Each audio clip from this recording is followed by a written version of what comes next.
কাব ইবনে মালিক বলে আমার টেনশন হলো, এখন যদি আমার মৃত্যু হয়ে যায়, আমার মরণের খবর বলার জন্য শোনার জন্য একটা মানুষ মদিনায় নাই। আমি এখন মরে গেলে কেউ আমার জানাজার নামাজও পড়তে আসবে না। আমি এখন যদি মরে যাই এই অবস্থায়, তাহলে আমার কবরের উপরে মাটি দেওয়ার মতো কোনো মানুষ থাকবে না। কাব ইবনে মালিক বলেন, এর চাইতে ভয়ঙ্কর বিষয় হলো আমি না মইরা আমার এই বয়কাট হালতে যদি রাসূল মইরা যায়, আল্লাহর রাসূল যদি ইন্তেকাল করে, তাহলে ওহীর দরজা বন্ধ হয়ে যাবে। রাসূল যদি আমার এই বয়কাট হালতে ইন্তেকাল করে, আল্লাহর কাছ থেকে আল্লাহ কি আমারে মাফ করলো কি করলো না, এই খবরটা আসমান থেকে আসার দরজা বন্ধ হয়ে যাবে। শুধুই মাত্র আমার হায়াত না, কিয়ামত পর্যন্ত বরজখের ভেতরেও কেউ আমার সাথে কথা বলবে না। কিয়ামত পর্যন্ত, বিচারের আগ পর্যন্ত পৃথিবীর কেউ অথবা বরজখের কেউ আমার দিকে তাকাবে না। আকলমন্দু সে ক্যা পুছু कि मेरी इब्तिदा क्या है, अक्लमंदू से क्या पूछूं कि मेरी इब्तिदा क्या है, कि मैं इस फिक्र में रहता हूँ मेरी इंतहा क्या है, कि मैं इस फिक्र में रहता हूँ मेरी इंतहा क्या है। আমার শেষ বিদায় কি হবে, এটা হলো আমার ভাবনা হওয়া চাই যে আমার শেষ বিদায়টা কি ভালো হবে না মন্দ হবে। কাব ইবনে মালিক বলে, এই টেনশন আমার, আমি এখন মরে গেলে তো কাম সারা, আর যদি রাসূল মরে যায় তাহলে কিয়ামত পর্যন্তের জন্য কাম সারা। এমন জ্বালা যন্ত্রণায় কাব বলে, শুধু কান্না আর কান্না। আল্লাহ রে খালি কান্দি আর বলি, আল্লাহ আমারে তুমি মাফ করে দাও। বান্দায় অপরাধ করে যদি আল্লাহর কাছে মাফ চায়, আল্লাহ খুশি হয়ে যায়, কারণ আল্লাহ তাআলা হুয়াল আজিজুল গফুর। আল্লাহ তাআলা বান্দা মাফ চাইলে খুশি হইয়া যায়। 50 দিনের মাথায় আল্লাহ তাআলা এই 3 মুমিনের চোখের পানির বদলায় তাদেরকে ক্ষমার ঘোষণা রাসূলের কাছে পাঠায়া দিলেন। 50 দিনের মাথায় ফজরের নামাজের সময় আল্লাহর রাসূল এদেরকে ডেকে বললেন, এই আসো আসো, আয়াত নাজিল হয়েছে, ওয়ালা সালাসাতিল্লাযিনা খুল্লিফু, তোমরা 3 জন যারা আছো, যাদের জন্য বয়কট হালত ছিল, তোমাদের জন্য ক্ষমার আয়াত নাজিল হয়ে গেছে, চলে আসো আসো, তোমরা ক্ষমার সুসংবাদ নাও। যাও যাও, মসজিদে যারা আছো তারা ক্ষমার সংবাদটা তাদের পৌঁছায় দাও। সাহাবী বলে, আমি দৌড় দিলাম, কাব ইবনে মালিকের ঘরে দৌড়ায় গেলাম তাকে খবর দেওয়ার জন্য, কাব রে, আল্লাহ তাআলা তোদের মাফ করে দিছে। সাহাবী বলে, খবরটা নিয়ে যাওয়ার সাথে সাথে কাব ইবনে মালিকের গায়ের জামা খুইলা আমার গায়ে ও পড়ায় দিছে। এ সুসংবাদ লইছ, এই যে নাও তুমি হাদিয়া দিলাম তোমাকে, কারণ আমার আজকের দিনের চাইতে বড় সুসংবাদ আমার আর নাই। ইসলাম যেদিন গ্রহণ করেছিলাম সেদিনের সুসংবাদের চাইতেও আজকের ক্ষমার সুসংবাদটা আমার জন্য সবচেয়ে বড় ঈদের বড় আনন্দের সংবাদ, কারণ আমার আল্লাহ আমারে মাফ করে দিছে।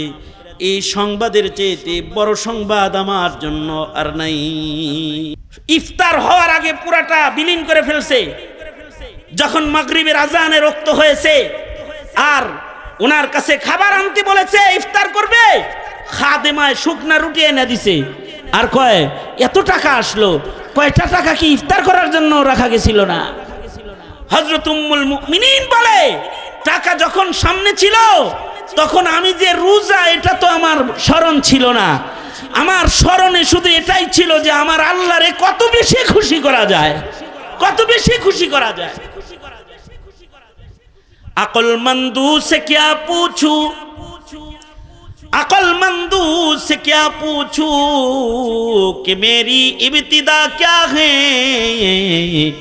कि मैं इस फिक्र में रहता हूँ मेरी इंतहा क्या है, कि मैं इस फिक्र में रहता हूँ मेरी इंतहा क्या है। একটা ভালো মানুষ যখন মরে যায় তখন ভালো মানুষের জন্য আল্লাহর ফিরিস্তারা পর্যন্ত কাঁদতে থাকে।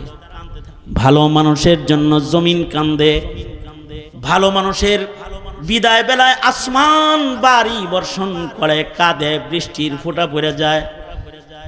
ভালো মানুষ যখন বিদায় নিয়ে চলে যায় গাছগাছালি পাক পাখালি তাদের জন্য কাঁদতে থাকে। ভালো মানুষের জন্য আল্লাহর জান্নাত খুশি হয়ে ইস্তেকবাল দিতে থাকে। ভালো মানুষের বিদায়ে আসমান জমিন সব রোনাজারি করতে থাকে। হায়াত দান করেছে আল্লাহ তাআলা, আবার মৃত্যু নির্ধারণ করেছেন এটা চেক করার জন্য যে কে কেমন আমল করে। আমল ভালো করে কেউ যদি মরণের মুখোমুখি হয় তো তার জন্য ভয় নাই। তাতানাজ্জালু আলাইহিমুল মালাইকাতু আল্লা তাখাফু ওয়ালা তাহজানু ওয়াবশিরু বিল জান্নাহ ওয়াবশিরু বিল জান্নাতিল্লাতী কুনতুম তুআদুন নাহনু আউলিয়াউকুম ফিল হায়াতিদ দুনিয়া ওয়া ফিল আখিরাহ ওয়ালাকুম ফিহা মা তাশতাহি আনফুসুকুম ওয়ালাকুম ফিহা মা তাদউন নুজুলাম মিন গফুরির রহিম। মসজিদে গেলে আল্লাহ পাওয়া যায়, মসজিদে ওই কাজই হয় যা দিয়ে আল্লাহ খুশি হয় আর জান্নাত পাওয়া যায়, ওই কাজগুলোই হয় মসজিদে। মসজিদগুলোর সম্পর্ক জান্নাতের সাথে, আর বাজারের সম্পর্ক মানুষের পেটের সাথে, দেহের সাথে, চোখ কানের সাথে, আর মসজিদের সম্পর্ক আল্লাহর সাথে, আল্লাহর জান্নাতের সাথে। মাসাজিদগুলো জান্নাতের বাগান। এ কারণেই দুনিয়ার সবচেয়ে দামি জায়গা হলো দামি মসজিদ, যেখানে এই জায়গাটা দুনিয়ার সবচেয়ে দামি জায়গা। দামি জায়গা মক্কাতুল মুকাররমা, জাগার ভেতরে সবচেয়ে দামি জায়গা মক্কাতুল মুকাররমা। মক্কাতুল মুকাররমাতে পৃথিবীর শ্রেষ্ঠ ইবাদতের ঘর আছে, যেই ঘরটা বানানোই হয়েছে ইবাদতের জন্য। গোটা দুনিয়ার মানব গোষ্ঠীর জন্য ওই ঘর বানানো হয়েছে ওখানে, মসজিদ। আর মক্কাতুল মুকাররমার এই জায়গাটায় মসজিদে হারামে বাইতুল্লাহর ছাদের উপরে সেকেন্ডে সেকেন্ডে মুহূর্তে মুহূর্তে 120টা করে রহমত নাজিল হয়। আল্লাহর রাসূল বলেছেন এই রহমতগুলো ভাগ করে ইকো বন্ধ করে দে, এই রহমতগুলো ভাগ করে আল্লাহ তাআলা 60টা রহমত যারা এই বাইতুল্লাহকে তওয়াফ করে তাদেরকে দান করে। 60 আলিত তাইফিন 40 আলিল মুসাল্লিন, 120 রহমতের 40টা রহমত যারা নামাজ পড়ে কাবার দিকে ফিরে তাদের দান করে। কাবার সামনে করে যারা দাঁড়ায় যায়, সারা দুনিয়াতে যত মানুষ কাবার দিকে ফিরে দাঁড়ায় এরা সবাই ওই রহমত পায়। আর যারা বাইতুল্লাহ তাকায়া দেখে, কাবা তাকায়া দেখে, যারা 20 আলিন নাজরিন, যারা বাইতুল্লাহ চেয়ে দেখে তাদেরকেও 20টা রহমত দান করা হয়। কাবা ঘর বাইতুল্লাহ, কারণ ওখানে আল্লাহ পাওয়ার লেগে যায়। নিসবতের কারণে বস্তুর মূল্য হয়, অর্থাৎ কোনো জিনিসের দাম যদি বাড়াইতে হয় তাহলে দামি আমল দামি জিনিসের কারণে কম দামি জিনিসের মূল্যও বেড়ে যায়। এরকম মসজিদুল হারামের পরে সবচেয়ে দামি জায়গা হলো মদিনাতুল মুনাওয়ারা, সবচেয়ে দামি। মক্কাতুল মুকাররমা কেমন দামি? মক্কাতুল মুকাররমা মসজিদুল হারামে কেউ যদি কোনো ইবাদত করে তো তাকে লক্ষ গুণ সওয়াব আমলনামায় দান করা হয়। অর্থাৎ এক রাকাত নামাজ পড়লে সওয়াব হইল লক্ষ রাকাত। সুবহানাল্লাহ। আগামীকালকে বললেন কত রাকাত? 1 লক্ষ রাকাতের সওয়াব। কতটুকুন জায়গায় পড়লে 1 লাখ রাকাতের সওয়াব? শুধু মসজিদে হারামে না, না, টোটাল হুদুদে হারামের ভেতরে যত বাড়ি ঘর আছে সব জায়গার নামাজের মূল্য বেশি। কারণ মহিলারা মসজিদে নামাজ পড়লে ফজিলত বেশি না ঘরে নামাজ পড়লে ফজিলত বেশি?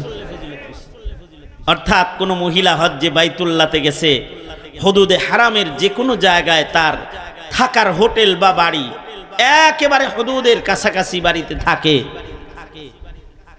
শুধু তওয়াফ করতে আসে। পুরুষ যে আছে সে মসজিদুল হারামে বসে বসে যেমন সওয়াব কামাই করে রাকাতে রাকাতে, হুদুদে হারামের ঘরে বসে বসে মহিলা রাকাতে রাকাতে লক্ষ রাকাতের সওয়াব আমলনামায় তার জমা হইতে থাকে, তার আমলনামায় সওয়াব জমা হয়।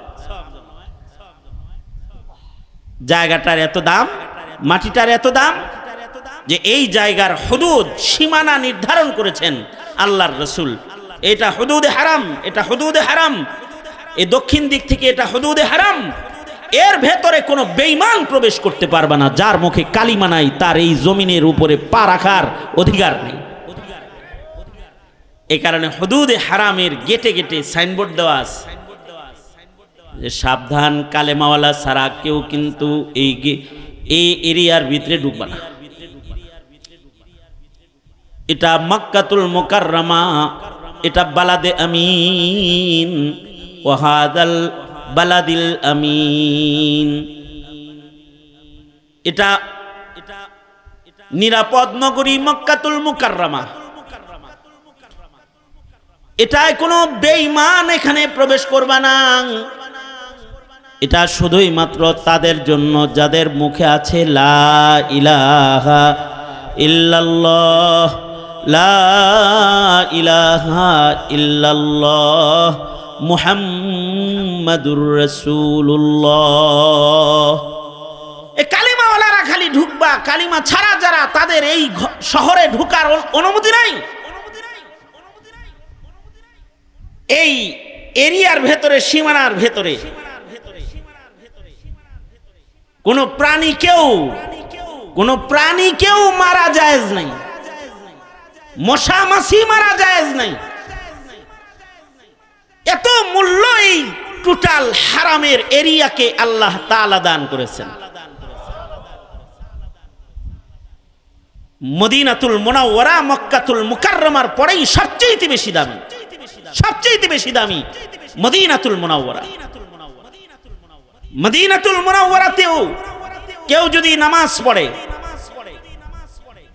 ফি রিওয়ায়াতিন 50,000 রাকাতের সওয়াব 1 রাকাত নামাজে তাকে দান করা হবে।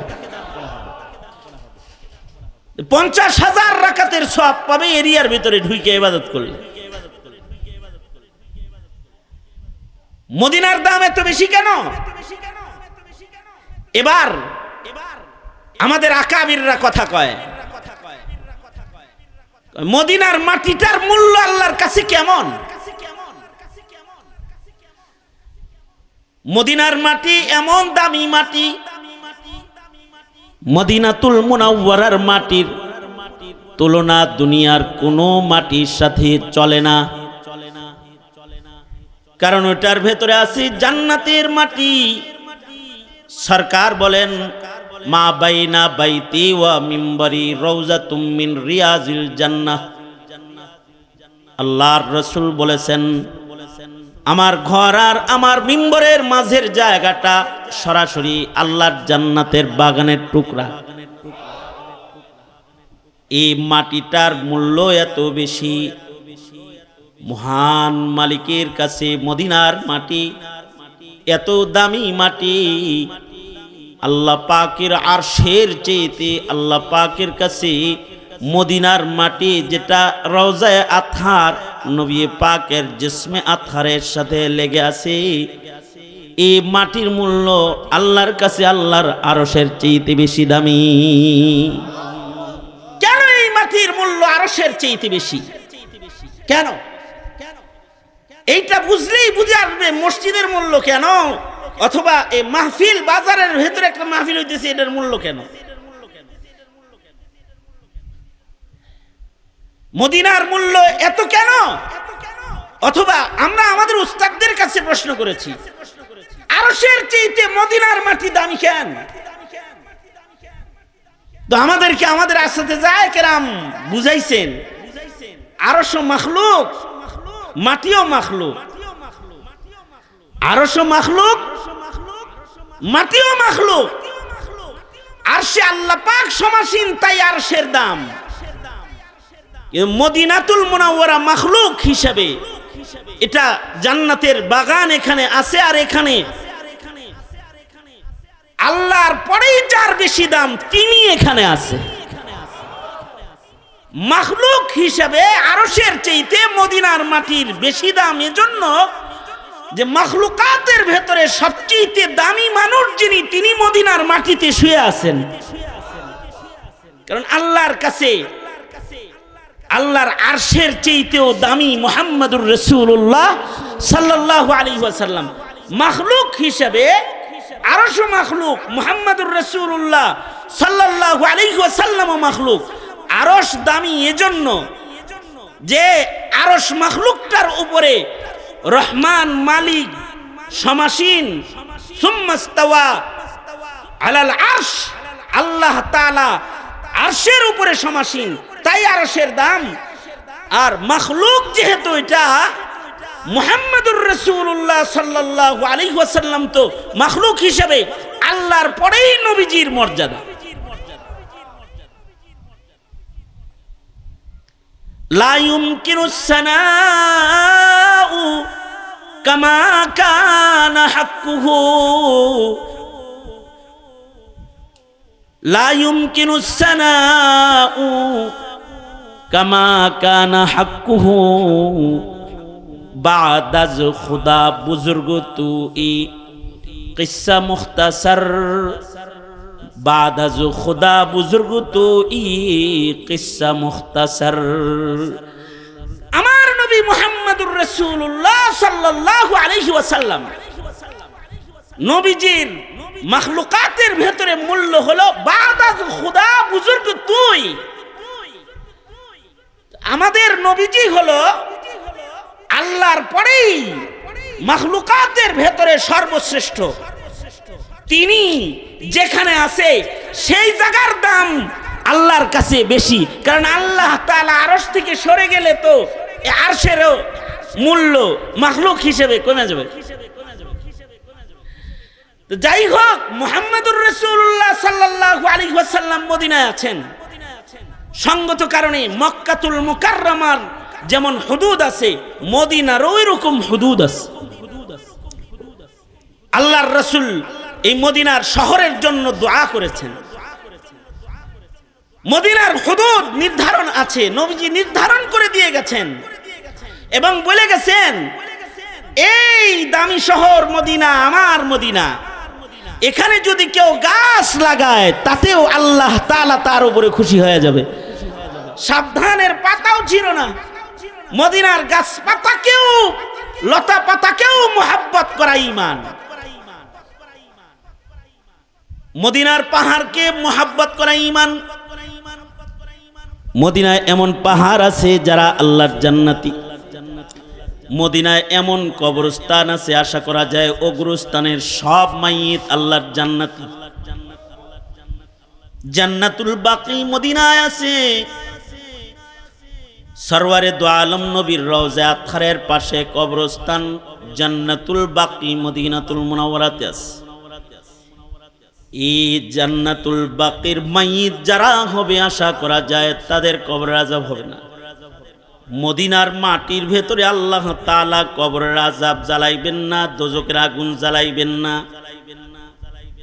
মক্কাতুল মুকাররমা যেমন বালাদে আমিন, মদিনাতুল মুনাওয়ারাও বালাদে আমিন। এ কারণেই দাজ্জালের মতো শক্তিশালী ফিতনার আগমন যখন হবে, দাজ্জাল সব জায়গায় ঢুকতে পারলেও আল্লাহর রাসূল খবর দিয়েছেন দাজ্জাল এত ক্ষমতা নিয়ে আসার পরেও মদিনায় প্রবেশ করার ক্ষমতা দাজ্জালের হবে না, মদিনায় ঢুকতে পারবে না। দাজ্জালের ক্ষমতাটা কেমন হবে যে এক হাতে পানি আর এক হাতে আগুন নিয়ে আসবে। আশ্চর্য অবস্থা হলো, তার ভয়ে যে পানি গ্রহণ করবে সে দোজখে চলে যাবে, আর যে আগুন গ্রহণ করবে আল্লাহর ভয়ে, দাজ্জাল কি ভয় পায় নাই, আগুনের ভিতরেই ঢুকে পড়ছে, আগুন গ্রহণ করেছে, তো সে এই আগুনটা এটা সে জান্নাতে ঢুকে যাবে, জান্নাতের রহমতের পানির ভিতরে ঢুকে যাবে সে। এই রকম আজব ক্ষমতা দিয়া যে দাজ্জালকে আল্লাহ তাআলা মাটিতে পাঠাইবেন, এই দাজ্জালও মদিনায় প্রবেশ করতে পারবে না। কতটা আমন সালামতের শহর মদিনাতুল মুনাওয়ারা। এত দাম এ মদিনার কেন? এখানে ঘুমিয়ে আছেন, শুয়ে আছেন মুহাম্মদুর রাসূলুল্লাহ সাল্লাল্লাহু আলাইহি ওয়াসাল্লাম। এই কারণে মদিনায় শুয়ার ইবাদত দোয়া করাটাও এটা একটা নবীজির মুহাব্বতের ঈমান। এই কারণেই হযরত ওমর সারা জনম দোয়া করেছেন, আল্লাহুম্মা রযুকনি শাহাদাতান ফি সাবিলিক, আল্লাহুম্মা রযুকনি শাহাদাতান ফি সাবিলিক ওয়াজআল মাউতি ফি বালাদি রাসূলিক। ওগো আল্লাহ, আপনি আমাকে শহীদি মওত দান করেন এবং আপনি আমার মরণটা মদিনার পাক শহরে দান করেন। ইমাম মালিক রহমাতুল্লাহি আলাইহি মদিনায় ঘুমানোর জন্য জীবনের শেষ ভাগে হজের সফর পর্যন্ত ক্যান্সেল করে বসে আছেন। উনি চান যে মদিনার বালাদে আমিনের ভেতরে ওনার কবরটা যেন হয়ে যায়। এ কারণে জীবনের শেষ ভাগে ইমাম মালিক মদিনার বাইরে যায় নাই। মসজিদগুলো দামি এ কারণেই যে এই মসজিদগুলোর সম্পর্ক বাইতুল্লাহর সাথে আছে। ইব্রাহিম আলাইহিস সালাম কাবা নির্মাণ করে অবশিষ্ট মাটি ছুঁড়ে মেরেছিলেন, যেথায় যেথায় পড়েছে মসজিদ হবে, মাদ্রাসা হবে। মসজিদ এই মাটির সাথে বাইতুল্লাহর তাআল্লুক আছে। এ কারণেই বাইতুল্লাহ বর্ষিত রহমতগুলো মসজিদের ছাদে ছাদে চলে যায়।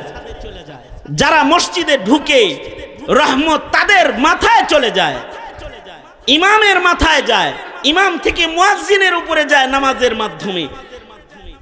মুয়াজ্জিনের ডান পাশে যে দাঁড়ায় সে রহমত পেয়ে যায়, বাম পাশে যে দাঁড়ায় তারপরে সে রহমত পেয়ে যায়। এই রহমতওয়ালা বান্দাগুলা যখন রহমত লয়ে জমিনে পাড়া দেয় তো আল্লাহ তাআলা জমিনের উপরে রহমত বর্ষণ করতে থাকে। মুহাদ্দিসিন বলেন, রাউজাতুম মিন রিয়াজিল জান্নার মাটির উপরেও 24 ঘন্টা রহমত বর্ষণ হয়। বাইতুল্লাহর উপরে যেমন 24 ঘন্টা রহমত বর্ষণ হয়, রাউজাতুম মিন রিয়াজিল জান্নার ভেতরেও 24 ঘন্টা আল্লাহ পাকের রহমত বর্ষণ হয়। তো এই মসজিদগুলো দামি কারণ মসজিদের ভিতরের সামান ভালো। মাদ্রাসাগুলো দামি কারণ মদিনায় রাসূল আছেন আর মাদ্রাসায় নবীর রেখে যাওয়া আমানত আছে, কোরআন আছে, হাদিস আছে। এ কারণে মাদ্রাসাকে বলা হয় বাইতুর রাসূল, বাইতুন নবী। আর মসজিদগুলো হলো আল্লাহর ঘর, বাইতুল্লাহ আল্লাহর ঘর। মাদ্রাসা মসজিদ যেমন একটা নিসবতের কারণে দামি, বাজার যেমন দুনিয়া বেচা কেনার নিসবতের কারণে কম দামি। মানুষের ভেতরে কিছু মানুষ আছে তাদের হায়াত নামক মাখলুক পাত্রের ভেতরে নেক আমল বেশি। আরশ যেমন মাখলুক, মদিনার মাটি যেমন মাখলুক, মসজিদ যেমন মাখলুক, মাদ্রাসা যেমন মাখলুক, হায়াত এরকম একটা মাখলুক।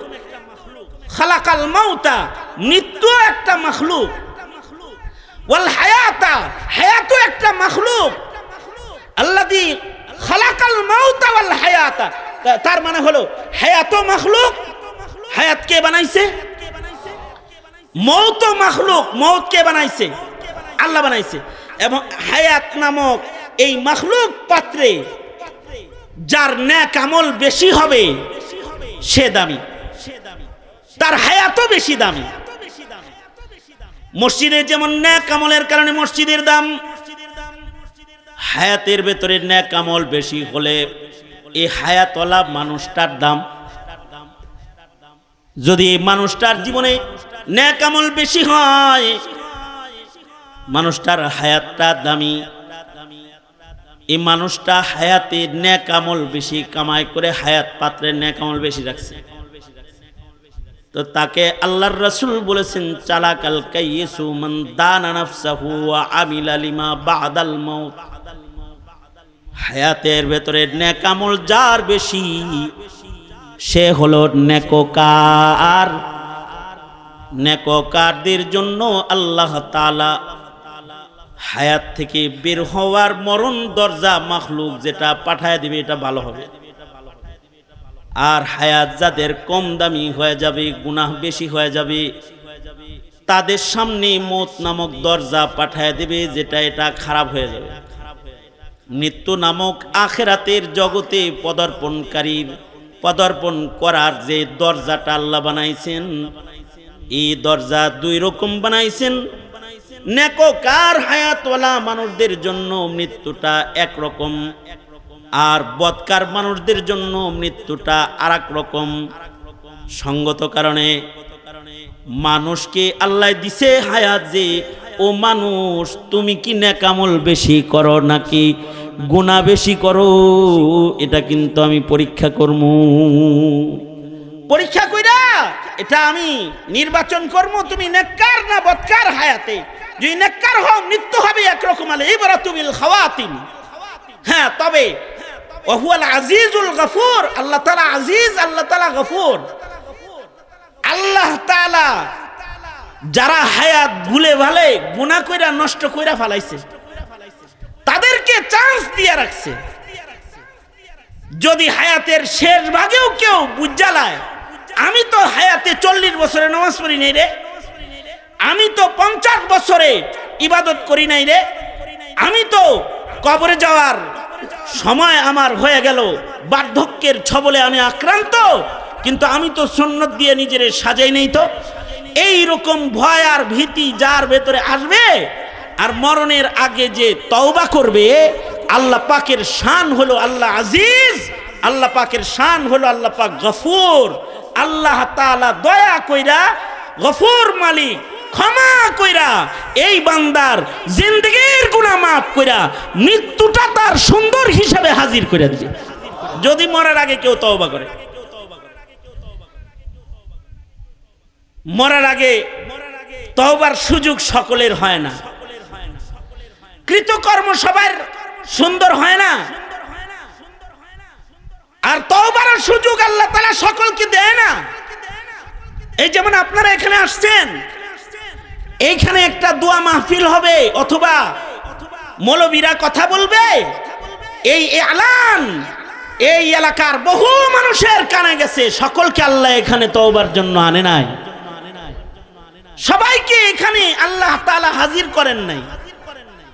কারণ এটা হুজুর দোয়া করেও আনতে পারবে না, আমার উস্তাদে দোয়া করেও আনতে পারবে না, এটা আল্লাহ কবুল করলে আইব। আপনারা খুশনসিব ওই কাফেলা যারা আওয়াজ শুনে মাহফিলে এসে পড়ছেন এই নিয়ত করে একটু তওবা হয়, একটু দোয়া হয়, যদি আমার গুনাহ মাফ হয়, যদি আমার পেছনের অপরাধগুলো আল্লাহ ক্ষমা করে দেয়। এই যে একটা ভাবনা আর চিন্তা, এইটা নিয়ে যারা এখানে আসছেন তাদের কপাল ভালো। হুজুরের চাচা আবু তালিবের জন্য হুজুর নিজে, নবী আলাইহিস সালাম নিজে দোয়া করছেন, কাজ হয় নাই। কিন্তু সালমান ফার্সি মুলকে ফারেস থেকে হিজরত করে নিজেকে বিক্রি করে করে নবীর কাছে পেশ করছে। এটা ই সাআদাত বাজুরে বাজুনেস, এটা নিজের অর্জন না, এটা আল্লাহর দান। এটা কার দান? জোরে আওয়াজ করে বলেন, এটা আল্লাহর দান। এই কারণে যখনই মাহফিলে যাইবেন, মাহফিলটা কিন্তু তওবা করার জায়গা, মাহফিলটা কিন্তু আখিরাত কামাই করার জায়গা।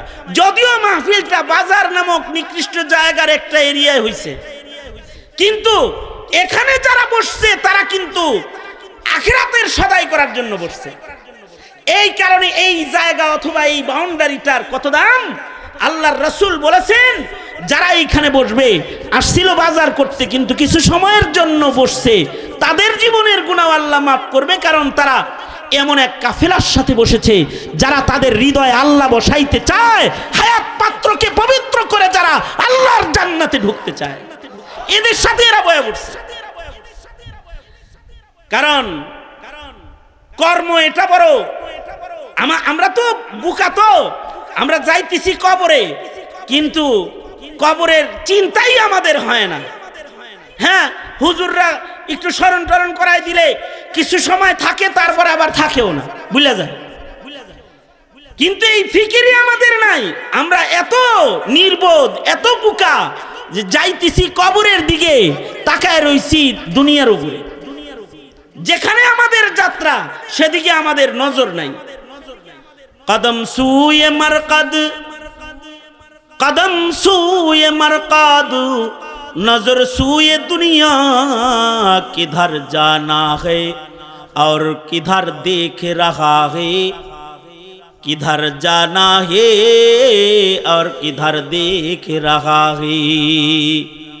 कदम सूए मरकद, नजर सूए दुनिया, किधर जाना है और किधर देख रहा है, किधर जाना है और किधर देख रहा है। যাইতেছে কোন জায়গায়, তাকায় রইছে কোন জায়গায়। যাইতেছে কবরের দিকে কিন্তু তাকায় রইছে চেয়ারের দিকে। যাইতেছে ভারতের দিকে কিন্তু তাকায় রইছে প্রধানমন্ত্রীর মসনদের দিকে। যাইতেছে কবরের দিকে কিন্তু তাকায় রইছে টাকার পাহাড়ের দিকে। এই প্রকৃতির লোক যারা, তাদের রাসূল বলেছেন নির্বোধ। কিন্তু হায়াতে যারা আখিরাতের ফিকির ঢুকায়া একটু সময় চিন্তা করবে যে আমি তো মরমু, আমি তো আল্লাহর কাছে যাইমু, আমার একটু ভালো হইতে হইব, আল্লাহর জান্নাতে আমার ঢুকতে হইব, আমাকে আমার মহান মালিককে পাইতে হইব, এমন চিন্তা ভাবনা যারা করবে, আল্লাহর রাসূল বলছেন তারা চালাক। আর এই ভাবনার, এই চিন্তার, এই মুজাকারার জায়গাই হলো এই মাহফিল। যদিও বাজারের ভেতরে এই আমলটা এই জায়গায় হওয়ার কারণে এটার দাম বেড়ে গেছে। কাবা যেমন মক্কায় থাকার কারণে মক্কার দাম বেড়ে গেছে, রাসূল যেমন মদিনায় থাকার কারণে মদিনার দাম বেড়ে গেছে, মানুষ যেমন নেক আমলের কারণে মানুষের দাম বেড়ে যায়। বাজারের ভেতরে একটা জায়গা কিছু সময়ের জন্য চতুর্দিক দিয়ে রহমতের ফিরিস্তারা এখন ঘিরে নিয়েছে, এই জায়গায় কিছু ভালো কাজ করা হইতেছে। এই কারণে, এই ভালো কাজগুলোর কারণে এই চিন্তা ভাবনা সব সময় একটা মুমিন লালন পালন করা চাই যে আমার শেষটা যেন ভালো হয়, আমার দুনিয়ার থেকে বিদায়টা যেন সুন্দর হয়, দুনিয়ার থেকে বিদায়টা যেন আমার ভালো হয়। এই চিন্তা, এই ভাবনা যদি কারোর ভেতরে ঢুকে যে আমার বিদায় যেন সুন্দর হয়, তাহলে সে জীবনে কোনো গুনাহখাতা করতেই পারবে না। হায়াতের এক ফাঁকেও কোনো পাপাচারকে সে প্রবেশ করাইতে পারবে না, যদি তার পেরেশানি এটা হয় যে আমার আখের সুন্দর হইতে হইবে। কারণ মরণ কখন হবে এইটা তো কারোর জানা নাই। আমগর কি জানা আছে যে আমাদের মরণ কখন হবে? মনে রাখবেন, দুনিয়ায় কই রইলেন আর কোন ঘরে জন্মাইলেন? এমপির ঘরে জন্মাইছেন নাকি প্রধানমন্ত্রীর ঔরসে জন্মাইছেন নাকি বড় নেতার ঘরে জন্মাইছেন? হিসাব কিন্তু আপনার জন্ম কি মুক্তিযোদ্ধার ঘরে, আপনার জন্ম কি এমপির ঘরে, মন্ত্রীর ঘরে? এটাই কি হিসাব? হিসাব কিন্তু এটা না। রাজবাড়িতে জন্ম, রাজ চেয়ারে জন্ম, নেতার ঘরে জন্ম, কোটিপতির ঘরে জন্ম, এইটার হিসাব না। হিসাব হলো মরণটা কেমন, এইটার হিসাব। মরণটা কেমন, এটার হিসাব হবে। এইটার দিকে খেয়াল করা হবে যে মরণটা কেমন। আকলমন্দু সে কিয়া পুছু, अक्लमंदू से क्या पूछूं कि मेरी इब्तिदा क्या है, कि मैं इस फिक्र में रहता हूँ मेरी इंतहा क्या है, कि मैं इस फिक्र में रहता हूँ मेरी इंतहा क्या है। अक्लमंदू से क्या पूछूं, अक्लमंदू से क्या पूछूं कि मेरी इब्तिदा क्या है, कि मैं इस फिक्र में रहता हूँ मेरी इंतहा क्या है, कि मैं इस फिक्र में रहता हूँ मेरी इंतहा क्या है। अंतल्लज़ी वलदतका उम्मुका बाकियन वन्नासु हौलका यदहकूना मसरूरा फजहद लिनफ्सिका इद यकूनु बाकियन फी यौमी मौतिका ज़ाहिका व मसरूरा। যেদিন তুমি প্রথম এসেছিলে ভবে কেঁদেছিলে তুমি একা হেসেছিল সবে, এমন জীবন তুমি কররে গঠন মরণে হাসিবে তুমি কাঁদিবে ভুবন। কিছু কিছু মানুষ আছে এরা যদি এখন মরে এদের জানাজা পড়ার মানুষ তালাশ করে পাওয়া যাবে না, পাওয়া যাবে না, কারণ তাদের মরণে সবাই খুশি,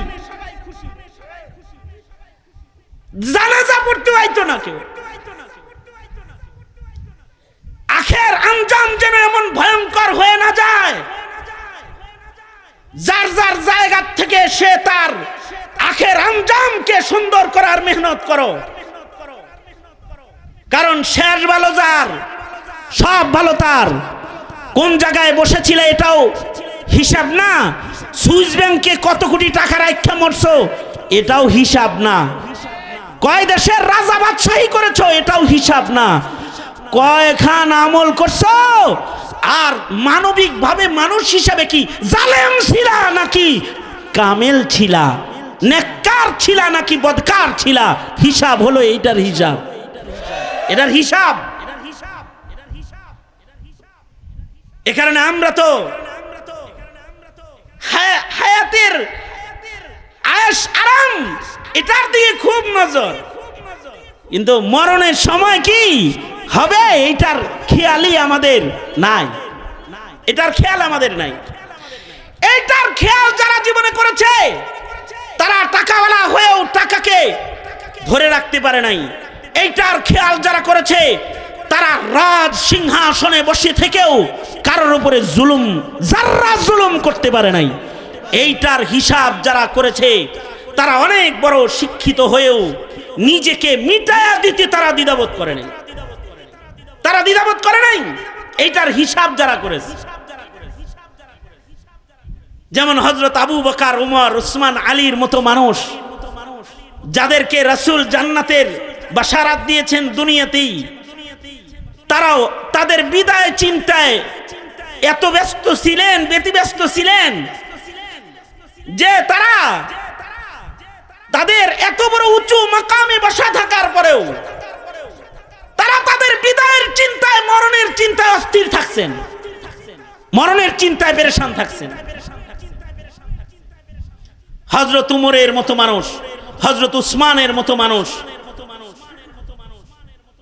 যাকে বলা হয় গনি, অসংখ্য টাকার মালিক, অগণিত পয়সার মালিক, কিন্তু পয়সা ধরে রাখতে পারতেন না আল্লাহর ভয়ে।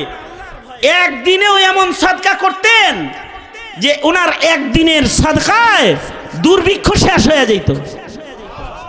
বন্যার্ত মানুষ যারা আছে তাদের ত্রাণের কার্যক্রম চলতেছে এখন সারা বাংলাদেশ ব্যাপী, ভিক্ষুকরা পর্যন্ত 5 টাকা 10 টাকা নিয়ে দান বাক্সে ফেলতেছে মানুষকে দেওয়ার জন্য। আর ওইটা একটা জমানা ছিল যখন ভিক্ষুকের টাকা নেওয়া লাগতো না, একজনের সদকা কইরা দুর্ভিক্ষ শেষ করে দিত। হযরত ওসমান একা সদকা করেছে, মদিনার দুর্ভিক্ষ শেষ হয়ে গেছে। কেন? আল্লাহর ভয়। রাজ সিংহাসনে বসা, এ কারণে নিজের ক্ষমতা এর দাপট দেখাইতে পারে নাই। আদা জাহানের খলিফা হযরত উমর, কিন্তু দাপট দেখাইতে পারে নাই। রাতের অন্ধকারে আটার বস্তা, চালের বস্তা কাঁধে করে ঘুরে বেড়াইছে, মরণের চিন্তায়, হাসরের চিন্তায়, আখিরাতের চিন্তায়। উম্মুল মুমিনিন হযরত আয়েশা সিদ্দিকা রাদিয়াল্লাহু আনহার মতো মানুষ মরণের চিন্তায় টাকা পয়সা ঘরে রাখতে পারেন নাই। আমিরে মুআবিয়া রাদিয়াল্লাহু আনহু 1 লক্ষ দিরহাম হাদিয়া দিবেন, সকালবেলায় দিবেন, সন্ধ্যা হওয়ার আগে এটা উম্মুল মুমিনিনদের কাছে বন্টন করে দিবেন। উম্মুল মুমিনিন যারাই এটা পাইছেন, ওনারা সন্ধ্যা হওয়ার আগে বাকি মানুষদের হাতে হাতে পৌঁছায় শেষ করে দিচ্ছেন। আব্দুল্লাহ ইবনে আব্বাস রাদিয়াল্লাহু আনহু 1,80,000 দিরহাম একসাথে হাদিয়া দিছে। ইফতার হওয়ার আগে পুরাটা বিলীন করে ফেলছে। যখন মাগরিবের আজানের ওয়াক্ত হয়েছে আর ওনার কাছে খাবার আনতে বলেছে, ইফতার করবে, খাদেমায় শুকনা রুটি এনে দিছে। আর কয় এত টাকা আসলো, কয়টা টাকা কি ইফতার করার জন্য রাখা গেছিল না? হযরত উম্মুল মুমিনিন বলে, টাকা যখন সামনে ছিল তখন আমি যে রোজা এটা তো আমার স্মরণ ছিল না। আমার স্মরণে শুধু এটাই ছিল যে আমার আল্লাহরে কত বেশি খুশি করা যায়, কত বেশি খুশি করা যায়। अक्लमंदू से क्या पूछूं, अक्लमंदू से क्या पूछूं कि मेरी इब्तिदा क्या है, कि मैं इस फिक्र में रहता हूँ मेरी इंतहा क्या है, कि मैं इस फिक्र में रहता हूँ मेरी इंतहा क्या है। একটা ভালো মানুষ যখন মরে যায় তখন ভালো মানুষের জন্য আল্লাহর ফিরিস্তারা পর্যন্ত কাঁদতে থাকে। ভালো মানুষের জন্য জমিন কান্দে। ভালো মানুষের বিদায় বেলায় আসমান বাড়ি বর্ষণ করে, কাঁদে, বৃষ্টির ফোঁটা পড়ে যায়। ভালো মানুষ যখন বিদায় নিয়ে চলে যায়, গাছগাছালি, পাক পাখালি তাদের জন্য কাঁদতে থাকে। ভালো মানুষের জন্য আল্লাহর জান্নাত খুশি হয়ে ইস্তেকবাল দিতে থাকে। ভালো মানুষের বিদায়ে আসমান জমিন সব রোনাজারি করতে থাকে। হায়াত দান করেছে আল্লাহ তাআলা, আবার মৃত্যু নির্ধারণ করেছেন এটা চেক করার জন্য যে কে কেমন আমল করে। আমল ভালো করে কেউ যদি মরণের মুখোমুখি হয় তো তার জন্য ভয় নাই।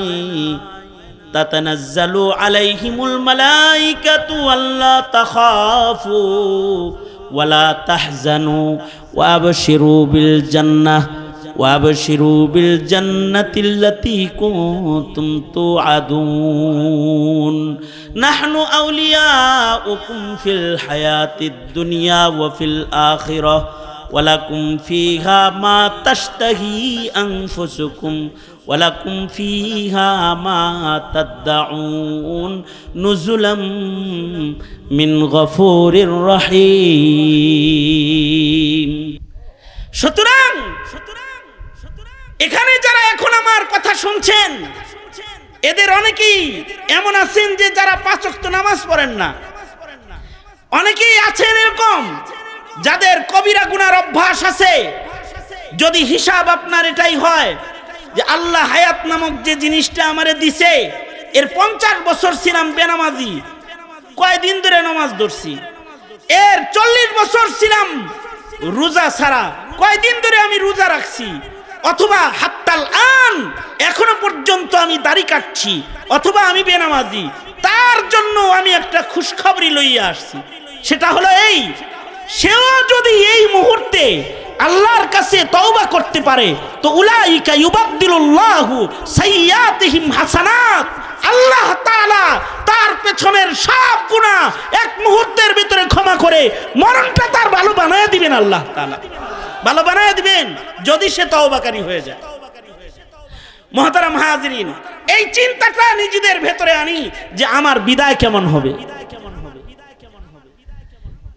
আওয়ামী লীগের 16 বছরের জুলুমের শাসন পুঁজি বানায় যারা জাতিরে জ্বালাইতে জ্বালাইতে কয়লা বানায় ফেলায় দিয়েছিলে, হিসাব কষকে মরণ কেমন হবে হিসাব কষ যায়। জানা যায় মানুষ কয়টা হবে হিসাব করো যায়। এই হিসাব তো করলে না, মরলে কি হবে? খালি চেয়ারে থাকলে কি হবে এই হিসাবই কষলা, মরলে কি হবে এইটা হিসাব কষলা না। যদি মরলে কি হবে এই হিসাব না কষো, তাহলে তোমার মতো বুকা এই রাজ্যে আর নাই। কথা বলেন ঠিক না? ঠিক জোরে আওয়াজ করে বলেন। এতটাই নিগৃহীত যে মাটির উপরে হাইটা যাইতে পারো না, উইরা যাইতে হয় দিল্লিতে। তাইলে মরার পরে মাটি তোমাকে জায়গা দিবে কিনা এটাও তো হিসাব করা দরকার। মরার পরে মাটি তোমাকে জায়গা দিবে কিনা, এই মাটির মানুষ তোমাকে চাইবে কিনা। আমাদের মরণের তো এই হিসাব নাই, কিন্তু সাহাবীদের এই হিসাব খুব ছিল। পরিপূর্ণ সবটুকুন বলতে পারবো না। তবুকের যুদ্ধ আল্লাহর রাসূল 950 মাত্র 5-7 মিনিটের ভিতরে আলোচনা শেষ করে দেবে, এজন্য লম্বা কোন যাইব না। তবুকের যুদ্ধ আল্লাহর রাসূল সাল্লাল্লাহু আলাইহি ওয়াসাল্লাম 950 মাইল দূরে যাইবেন যুদ্ধ করতে। কত মাইল? হ্যাঁ, 950 মাইল দূরে যাইবেন। 30,000 সাহাবী একসাথে যুদ্ধ করার জন্য যাইতেছে। মদিনায় মুসলমানের সংখ্যা তখন এমনই। আল্লাহর রাসূলের নির্দেশ ছিল ফলের মৌসুম, কেউ ঘরে থাকতে পারবে না, সব যুদ্ধে যাইবা। অর্থাৎ তোমরা কি খেজুরকে মালরে বেশি মহব্বত করো নাকি আল্লাহরে বেশি মহব্বত করো? পরীক্ষা ছিল এটা। আল্লাহর রাসূল আহ্বান করলেন, 30,000 সাহাবী সবাই যুদ্ধে অংশগ্রহণ করার জন্য বের হয়ে গেল। আল্লাহর রাসূল সাল্লাল্লাহু আলাইহি ওয়াসাল্লাম সকলকে যেতে বললেন। মুনাফিকরা গেল না যে এত দূরে যাবো কেমনে, এত কষ্ট। মুনাফিকদের ভিড়ে 3 জন মুমিন ফেসে গেল, কাব ইবনে মালিক, হিলাল ইবনে উমাইয়া, মুরারা ইবনে রাবিয়া রাদিয়াল্লাহু আনহুম।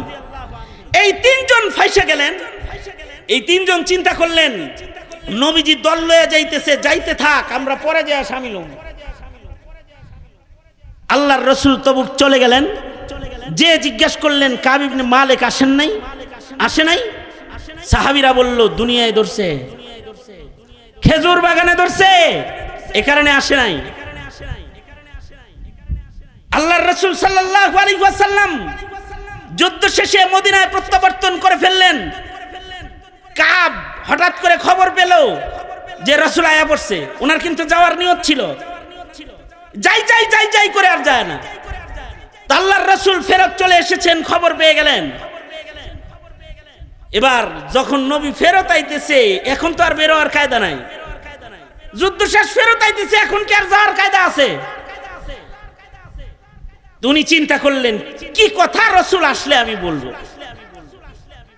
বুখারী শরীফেও রিওয়ায়াত আছে, হাদিসের কিতাবে কাব ইবনে মালিকের রিওয়ায়াত, নিজের কাহিনী উনি বর্ণনা করছেন যে আমি কথা বানাইতেছি, নবী আসলে সাজায় গুজায় একটা কইয়া দিমু যাতে আমার উপরে নবীজি খুশি হয়ে যায়।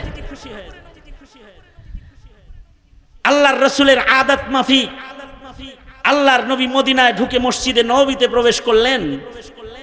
আল্লাহর রাসূল সাল্লাল্লাহু আলাইহি ওয়াসাল্লাম মসজিদে ঢোকার সাথে সাথে ওই 3 জন মুমিন যারা যায় নাই এরাও চলে আসলো। আল্লাহর রাসূল কাবকে বললেন, কাব যুদ্ধে গেলে না কেন? কাব ইবনে মালিক বলে, আমার অনেক কথা বানান না ছিল, যা বলবো নবীজির কাছে। চেহারায় আতহার, নবীজির পাক চেহারা মুবারক দেখার পরে আমার সব বানানো কথা হারায় গেছে, সত্য মুখ দিয়ে ফসকে বের হয়ে গেছে। আল্লাহর রাসূল কোনো কারণ নাই, যাই যাই যাই যাই করে এমনি যাই, কোনো কারণ নেই। হযরত কাবকে বলা হয় যে আপনি তো বানায় কইলেও তো পারতেন। বানায়া কইলে নবীরে নয় খুশি করতাম, আসমানের মালিক রে কেমনে খুশি করতাম? তিনি যদি আয়াত পাঠায় দেয় যে যা কইছে সব বানায় বলছে, আসল না। এ কারণে সাময়িকের জন্য আমি অপরাধী হয়ে যাই, তারপরও সত্য প্রকাশ পেয়ে যাক, সত্যটা প্রকাশিত হয়ে যাক, আমার তওবার সুযোগ এসে যাক। আল্লাহর রাসূল বললেন, যাও নাই যেহেতু, তোমাদের ফয়সালা আল্লাহর কাছে। ঘোষণা দিয়ে দিলেন, এই তিনজনের সাথে মদিনার কেউ কথা বলবে না। এরা সালাম দিলে সালামের উত্তর দিবে না, এদের সাথে লেনা দেনা কেনাকাটা করবে না, এদের সাথে সবাই বয়কট করা হলো। এদেরকে, এই তিনজনের সাথে আমাদের সাধারণ আচরণ বন্ধ আজকের থেকে। কাব ইবনে মালিক বলেন, এবার মদিনার বাজারে ঢুকি, মাঝে মাঝে দেখিনি কেউ কথা কয়নি, কয় আমারে দেখলেই সব অন্যদিকে চেহারা ফিরায়, কেউ আমাকে সালাম দেয় না। কতটুকু অন্যায়, এতটুকু অন্যায় যে আল্লাহর রাসূল সাল্লাল্লাহু আলাইহি ওয়াসাল্লাম যুদ্ধে বেরোইতে বলছেন, বের হয় নাই, বেরোই করে অবহেলা করে বের হয় নাই। এতটুকুন অপরাধের কারণে বয়কট পুরা মদিনায়। বড় বড় অপরাধ যারা করেছে, যারা মুসলমানদেরকে গুলি করে পাখির মতো হত্যা করেছে, যারা মাদ্রাসার আলেমদের জবানে তালা ঝুলিয়ে দিয়েছে, যারা ওয়াজ মাহফিলকে নিষিদ্ধ করেছে, যারা ধর্মচর্চার বাধা হয়ে দাঁড়িয়েছে, যারা আলেমদেরকে জেলখানায় বন্দী করেছে, যারা অত্যাচার করেছে, তাদের অপরাধ কত বড়। আল্লাহর রাসূল যদি থাকতেন তাহলে তাদের যে কি রকম বয়কট করতেন, এটা আল্লাহর রাসূল থাকলে বোঝা যাইত। শুধু এতটুকুন যে যুদ্ধে যাও যায় নাই, তাতেই এই বয়কট, যে তোমাদের সাথে কেউ কথা বলবে না। কাব ইবনে মালিক বলে, মসজিদে যাইতাম, যে নবীজির কাছাকাছি দাঁড়াইতাম, কিন্তু আমি নবীরে দেখতাম নবী অন্যদিকে তাকাইতেন। তারপরও আমি জন মানুষ মসজিদে যাইতাম। হেলাল ইবনে উমাইয়ার ওনারা দুইজন যারা ছিল, ওনারা শরমে মসজিদে আইতো না, বুড়া মানুষ, এরা দুইজন ঘরেই নামাজ পড়তো। মুরারা ইবনে রবি, হেলাল ইবনে উমাইয়া, ওনারা আইতোই না মসজিদে, শরমে, কেউ কথা কয় না। বুড়া মানুষ শরমে আসে না, খালি ঘরে কান্দে। কিন্তু আমি নওজোয়ান মানুষ, আমি আসতাম, এসে নবীজির কাছাকাছি বসতাম। যদি রাসূল দেখে আমারে, আর যদি আমার সাথে কথা কয়, রাসূল আমারে নাই দেখলো, আমি তো রাসূলকে দেখলাম, আমি তো রাসূলকে দেখলাম, আমি তো নবীকে দেখলাম। এটা যেমন একটা ঈমান। আমি তো আলেমকে দেখলাম, এটাও একটা ঈমান। নবীকে দেখতে পারার চাহিদা সাহাবীদের এত বেশি যে এক নজর দেখতো। নবীরে দেখতে পারবে না, এই বেদনায় আল্লাহরে কয়, আল্লাহ চোখ লাগবে না। আব্দুল্লাহ বিন যায়েদ বিন আব্দে রাব্বিহি সাহাবী, খেজুরের বাগানে কাজ করতেছেন, কে যেন মদিনার পথ দিয়ে বলে যায়, রাসূল নাই, চলে গেছে। সরওয়ারে দু আলম নবীর ওফাত হয়ে গেছে রে। খবরটা শোনার সাথে সাথে আব্দুল্লাহ বিন যায়েদ বিন আব্দে রাব্বি খেজুরের বাগানে আল্লাহ পাককে ডেকে বলে, ওগো আল্লাহ, আমার এই চোখ দুইটা, যে চোখ দিয়া পৃথিবীর সবচেয়ে দামি নিয়ামত মুহাম্মাদুর রাসূলুল্লাহ সাল্লাল্লাহু আলাইহি ওয়াসাল্লামকে আমি দেখি, ওগো আল্লাহ, এই চোখ দিয়া যেহেতু আমার সরকার, আমার সরদার মুহাম্মাদুর রাসূলুল্লাহ সাল্লাল্লাহু আলাইহি ওয়াসাল্লামকে দেখা যাবে না, ওগো আল্লাহ, এ চোখ আমি তোমার কাছে আর চাই না, এটা লয়ে যাও গা। যে চোখ দিয়া রাসূল দেখা যাবে না, এই চোখ দিয়া দুনিয়ার আর কোনো নাজ নিয়ামত দেখতে চাই না।